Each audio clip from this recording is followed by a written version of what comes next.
boa noite. Estamos começando o Momento Mulher e hoje nós vamos conhecer Dorcas e vamos também conversar e bater um papo com a empreendedora Cristiane Keiko aqui no nosso programa. E eu espero que você já esteja compartilhando, dando um joinha aí no nosso canal, se inscreva se você ainda não é inscrito. Estamos aqui, o programa já está começando, hein? Estamos conhecendo mulheres empreendedoras em nossa cidade e tem sido bênção de Deus conhecer cada uma delas com a sua história.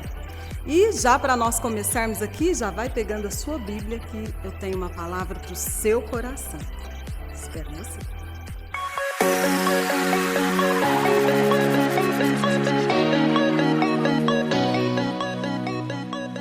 Hoje nós vamos falar sobre Dorcas. Abra sua Bíblia lá em Atos, no capítulo 9, no versículo de 36 ao 43. Dorcas. Atos 9, 36. A ressurreição de Dorcas. Havia em Jope uma discípula por nome Tábita, nome este que, traduzido, quer dizer Dorcas. Ela era notável pelas obras e esmolas que fazia.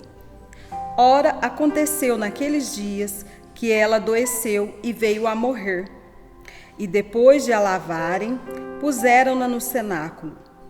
Como Lida era perto de Jope, ouvindo os discípulos que Pedro estava ali, enviaram-lhe 2 homens que lhe pedissem: não demores em vir ter conosco.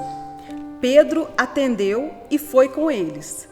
Tendo chegado, conduziram-no para o cenáculo. E todas as viúvas o cercaram, chorando e mostrando-lhe túnicas e vestidos que Dorcas fizera enquanto estava com elas. Mas Pedro, tendo feito sair a todos, pondo-se de joelhos, orou. E voltando-se para o corpo, disse: Tábita, levanta-te. Ela abriu os olhos e, vendo a Pedro, sentou-se.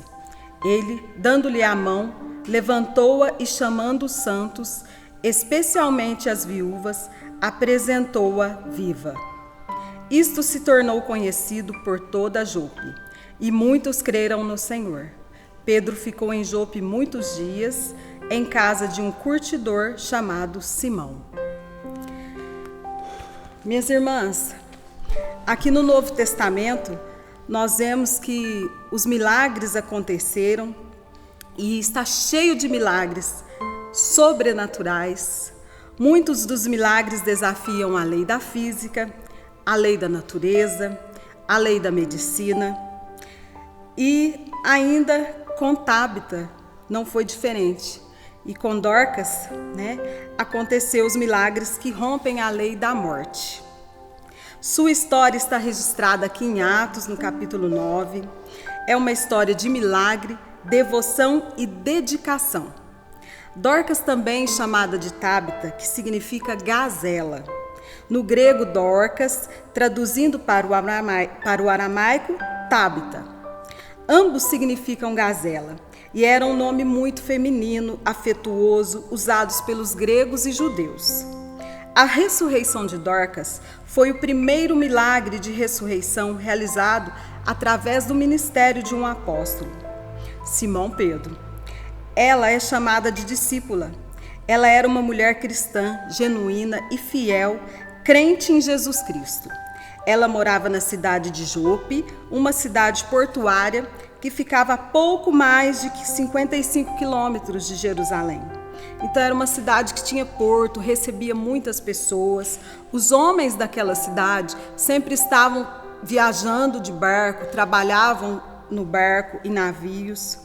E séculos atrás foi nesta mesma cidade que o profeta Jonas embarcou no navio, na tentativa de escapar da ordem divina de Deus.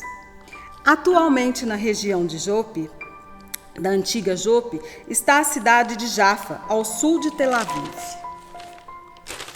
Eu pesquisei um pouquinho sobre Dorcas porque no texto é muito bem simplificada a história dela, O texto diz que ela era uma mulher notável em boas obras, esmolas que ela fazia.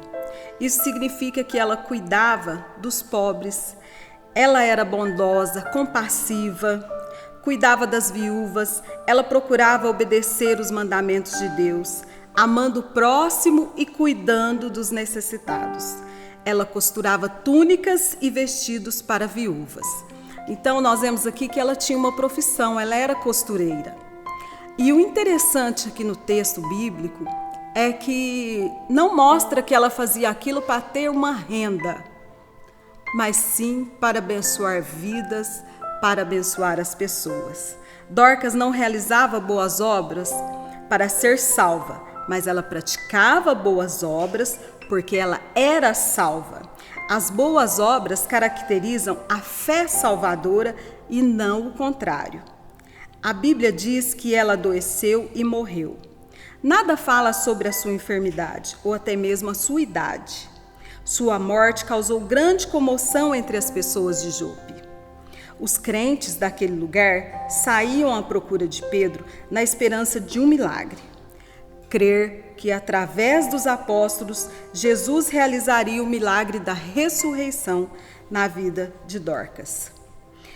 E nós vemos que Simão Pedro é abordado, por aqueles homens e eles o levam até o cenáculo para que ele visse Dorcas. E quando ele chega lá, ele é deparado com várias mulheres viúvas, mulheres que estavam ali chorando, e lamentando a perca de uma mulher tão importante naquela sociedade.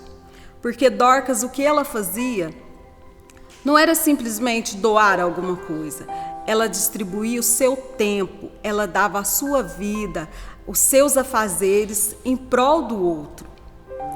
Nós vemos que as mulheres começaram a mostrar as túnicas, os vestidos que ela fazia.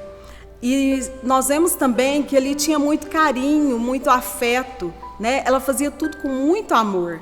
Então, tamanha perda foi para aquele povo, porque ela se destacava pela sua bondade, pelo seu amor. Nós muitas vezes fazemos algo de bom e esperamos algo em troca. Fazemos algo para o próximo, mas muitas vezes buscamos alguma coisa em troca. E Dorcas não.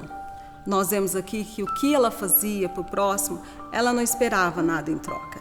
Ela simplesmente se satisfazia com a alegria, com o sorriso daquela pessoa que estava recebendo o que ela tinha para doar, o que ela tinha que fazer por eles. Não importa a quem, o que importa é saber que você levou o conforto, o que importa é saber que você matou a fome de alguém, que você aqueceu alguém que estava sentindo frio e precisava ser aquecido.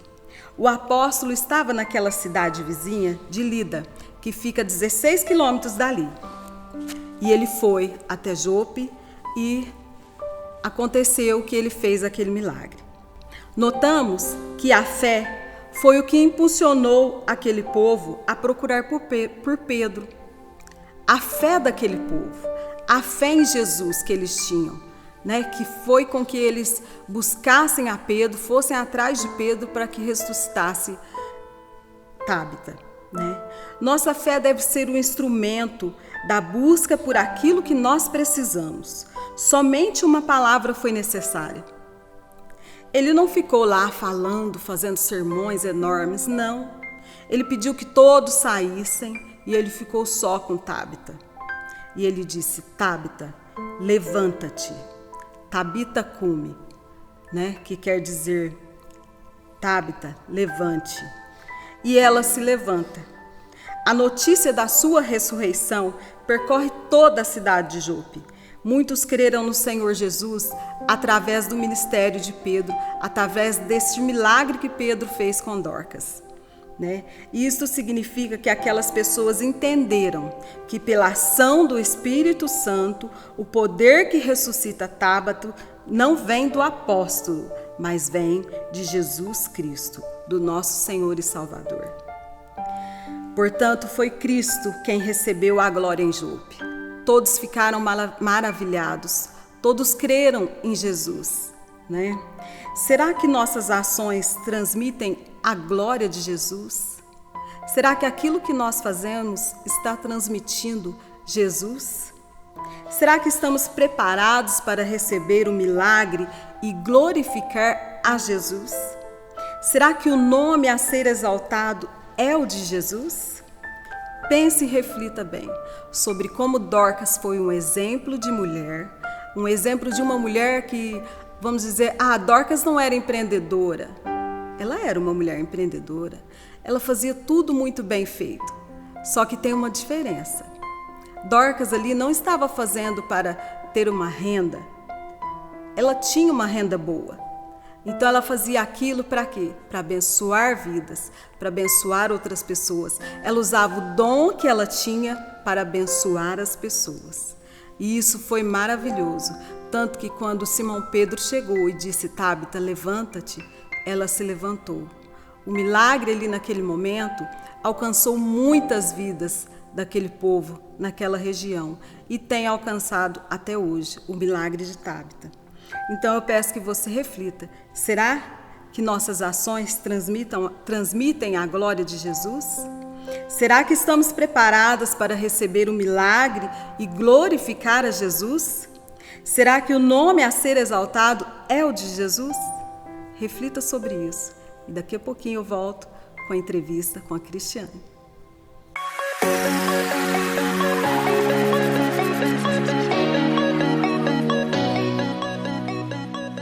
Boa noite, Cristiane, tudo bem? Boa noite, tudo bem. Hoje nós estamos aqui com mais uma empreendedora, Cristiane Keiko Takasuka Fark, sua profissão confeiteira, ela é esposa do Amadeu, seus filhos Renan, Lucas e Gabriel, nascida em Itaú de Minas. Confeiteira, mas que delícia, hein, Cristiane? Que tentação que é a sua casa, hein? Pois é. Cristiane, como que você conheceu Jesus? Como Jesus chegou na sua vida? Foi uma situação um pouco diferente.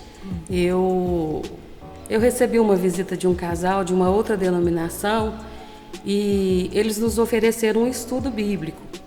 Como era um casal muito amigo, a gente aceitou. E conforme eu fui estudando a Bíblia, eu aprendi várias coisas, fui várias vezes lá na igreja deles. Chegou num ponto que eu não concordei com a doutrina, não concordei com algumas coisas. E eu sabia que de onde eu tinha vindo, eu não poderia voltar. Então foi onde eu procurei aqui a igreja presbiteriana. Eu já tinha tido vários convites e eu tinha recusado. Sim. E através disso, do que eu tinha aprendido, eu aceitei o convite e vim.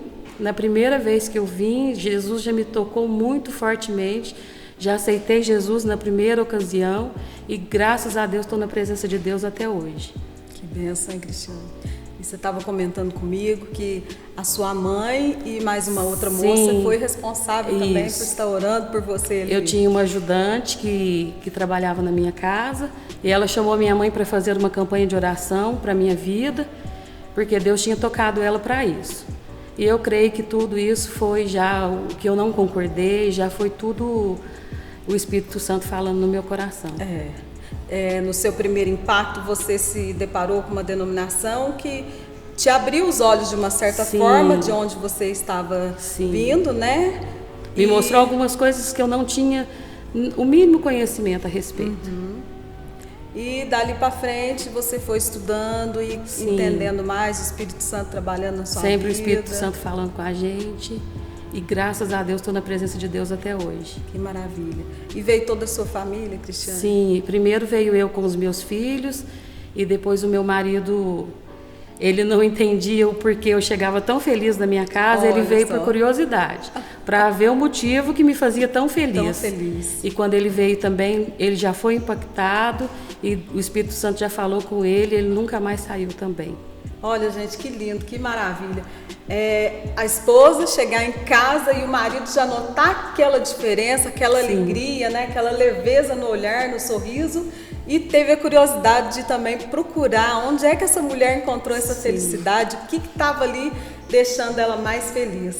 Isso, gente, olha, é lindo, é maravilhoso, né, Cristina? É a verdadeira alegria, né? É a verdadeira alegria que só Jesus dá. E sabedoria também, né? Sim. Porque muitos casais, às vezes, não se entendem pelo fato da mulher ir numa igreja e o marido em outra, e ele vê que ela nunca mudou, sempre teve do mesmo jeito. Então ele nunca teve aquele interesse de saber por que ela seguia aquela religião, né? Até porque palavras não convencem, né? Não. Não adianta a gente falar. Não. É a atitude. É a atitude, né? É o testemunho. É o testemunho. E foi isso que você demonstrou. Sim. E despertou aquela curiosidade no seu esposo. E isso é maravilhoso. Trabalhar do Espírito Santo na sua vida, na vida da sua família, né, Cristiane? Sim. Fazer parte dos momentos felizes das pessoas nos dá uma grande satisfação. Foi o que você sempre quis fazer? A confeitaria? Não foi sempre que eu quis fazer. Foi uma alternativa que eu tive, porque eu já fiz de tudo na minha vida. Eu já vendi roupa, eu já vendi lingerie, e eu tinha passado num concurso interno da prefeitura, e eu fui ser monitora de creche. Eu fui monitora de creche durante 5 anos. Trabalhava fora, saía todos os dias. E a gente teve um período muito difícil na minha casa, que foi a perda do meu pai. Sim. Ele tinha vindo morar comigo e ele ficava muito com meu filho Lucas, porque eu trabalhava fora, os dois eram os companheiros. E quando meu pai morreu, o Lucas sentiu muito, foi o que mais sentiu na minha casa. Sim. E ele me pedia para sair do serviço. Ele não ficava bem em casa sozinho, porque era o único que ficava. Quando eu e o pai saíam para trabalhar, ele ficava sozinho. E ele me pediu para sair do serviço. E então eu comecei a orar. Eu não queria sair, mas ao mesmo tempo eu pensava nele. E eu comecei a orar, pedir direção para Deus, e a porta fechou. Eu nem imaginava, a porta fechou de repente. Mudaram as estratégias, mudaram tudo lá e a porta fechou. E eu fui ficar em casa, e como eu nunca consegui ficar parada, eu pensava, o que eu vou fazer? E através de uma amiga minha, essa amiga minha ia mudar na época de Itaú, ela fazia bala de coco e ela ia mudar. Eu falei para ela, falei assim, você não me ensina a fazer? Ela falou, ensino.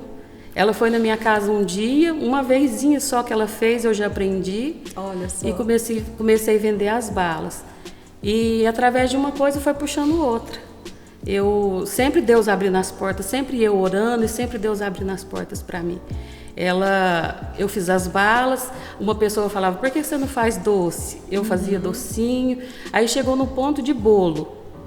E eu pedi muito para Deus que eu queria aprender a fazer bolo, e não sabia como. Comprei vários cursos da internet, não ficou bom. E um dia me deu de pedir ajuda para uma pessoa muito querida minha. E essa pessoa foi muito pronta para me ajudar, foi na minha casa, passou uma tarde comigo e me ensinou a fazer os bolos que eu sei fazer hoje. Depois disso eu tive que correr atrás a respeito de decorar. Fui fazer curso fora com decoração, mas tudo que eu sei de recheio, de massa, essa pessoa foi lá na minha casa me ensinar. Olha só. E buscar, né? A gente tem que buscar, tem sempre que correr buscar, atrás, né? E olha só, você perde o emprego, mas você não ficou murmurando, né, Cristiane? Não, jamais. Você entendeu que ali tinha um propósito de Deus, né? A minha prioridade é a minha família, sempre foi. Sim, isso é maravilhoso. E eu não me arrependo em hora nenhuma de ter parado com tudo. Eu tinha começado o curso de pedagogia, parei e não me arrependo hora nenhuma, porque eu sempre sei que eu estou na direção de Deus. Amém. Você trabalha em casa, Cristiane? Ou dá para conciliar a família e o trabalho? Como você já saiu de um emprego para ficar mais perto do seu filho, né? Conseguiu isso, aí você começa a trabalhar em casa, você ainda continua na sua casa mesmo? Sim, eu continuo na minha casa. Agora eu construí uma cozinha para mim, tenho tudo meu separado, minha cozinha separada, com todos os meus equipamentos, mas eu trabalho lá no fundo da minha casa. E um dia a gente dorme mais tarde, outro dia a gente acorda mais cedo, mas sempre dá para conciliar assim. E é muito bom. Nossa! Na pandemia, muitas mulheres ficaram em casa e eu lembro bem que eu ia no mercado, eu fui no mercado um dia da semana, quando mandou todo mundo ficar em casa. Cheguei para comprar farinha de trigo, falei, vou fazer um bolo, né? Não tinha mais farinha de trigo no mercado, não tinha mais cenoura. Aí eu pensei, gente, será que tá todo mundo fazendo bolo de cenoura? E realmente muitas pessoas estavam fazendo bolo de cenoura, porque estava sem fazer nada em casa, né? Tudo parado, aí resolveram fazer bolo de cenoura. E justo naquela semana acabou a farinha do mercado, a cenoura, eu achei incrível isso. E as festas também pararam, né, Cristiane? Pararam tudo. E como que foi para você? Foi difícil esse período que teve que parar tudo? Parou tudo de uma vez e eu não, como eu já te falei, eu não sou arrimo de família, né? Então eu senti bastante, mas eu não fui tão prejudicada por conta que as provisões lá de casa sempre vêm do meu esposo mesmo, Sim. né? Então eu não senti tanto por isso, mas realmente deu uma caída drástica de uma vez, né? Verdade. E eu me lembro também que às vezes a gente comprava assim um bolinho, pedia alguma coisa assim de doce para comer em casa, porque tava todo mundo em casa, né? Sim. E quando tá todo mundo em casa, a fome é a que bate Come mais alto, mais. né? E hoje, tem muita concorrência ou tem espaço para todas? O que você acha no seu ramo de culinária? Realmente tem muita concorrência. Né? Muita concorrência. Mas eu creio que Deus sempre que abre as portas. É Deus que abre as portas e graças a Deus a gente tem trabalhado bastante. Isso é muito bom. E eu vejo assim que às vezes a concorrência é pelo fato também de ser algo assim muito feminino, né? A culinária. Então as mulheres sempre têm um dom ali a mais na cozinha, né, Cristiane? Sim. Nossa, eu tô lembrando aqui. Eu lembro que quando você fazia balo de coco, eu comprava muito aquele rocambole. Nossa, mas é muito bom. Gente, que delícia. Cristiane, como empreendedora, quais os maiores desafios que você já enfrentou? Os maiores desafios que eu enfrentei foi não ter curso preparatório por aqui. Os cursos que eu fiz eu tive que ir buscar fora. Longe. Tive que ir buscar longe. Aperfeiçoar, aprimorar, eu tive que ir buscar fora. Você trabalha sozinha ou você chama todos de casa para estar te ajudando quando você pega uma encomenda muito grande? Não, todo mundo entra na dança, entra todo mundo para trabalhar também. E os meninos já sabem fazer alguma coisa de confeitaria? Já me ajuda bastante, já lava louça, já ajuda bastante também. O Gabriel é o meu braço direito lá em casa. Cristiane, você se sente realizada com o seu trabalho? Sinto. Eu me sinto que eu cheguei no patamar que eu queria. Eu agradeço muito a Deus, porque o que eu sempre sonhei, eu consegui. Quais são os seus planos para o futuro como empreendedora? Então, como meu marido já está aposentado, eu tenho planos de desacelerar. Sim. Eu gosto muito de trabalhar, mas como na confeitaria a maior parte do serviço da gente é final de semana, eu também sinto que eu fico devendo para a família. De não poder passear, de não poder sair mais com eles, estar mais com eles. Embora eu trabalhe em casa, estou o tempo todo lá, mas às vezes a gente não pode sair, a gente não pode passear, e eu sinto muita falta disso.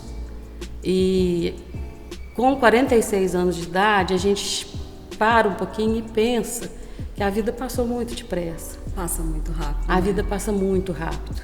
E como meus filhos um filho já casou, o outro filho vai casar esse ano, o meu propósito é desacelerar, é pisar um pouquinho no freio, para aproveitar a família, logo, se Deus quiser, vem os netos, aproveitar os netos um pouquinho. Sim. E fazer mais a obra de Deus. Deus tem me cobrado bastante, então o meu propósito é desacelerar um pouquinho, pisar um pouquinho no freio. Parar não, porque eu acho que eu não vou conseguir parar, né? Eu acho que tem aqueles fregueses que eu acho que não vão deixar você Pois parar. a gente não consegue parar totalmente, mas eu quero pisar um pouquinho no freio, sim. Eu gostaria de lembrar que hoje, como é o meu aniversário, eu já encomendei o bolo para Cristiane. Vou comer um bolo muito gostoso hoje, da Cristiane. E eu agradeço muito a sua presença aqui, Cristiane. Eu que agradeço muito a sua vida, Amém. tá? Muito obrigada. Foi tranquila a nossa entrevista. Gente, ela estava morrendo de medo. Mas, de boa aqui, é tranquilo. Muito bom. Obrigada, viu, Cristiane? Nunca duvide da presença de Deus na sua vida. Boa noite.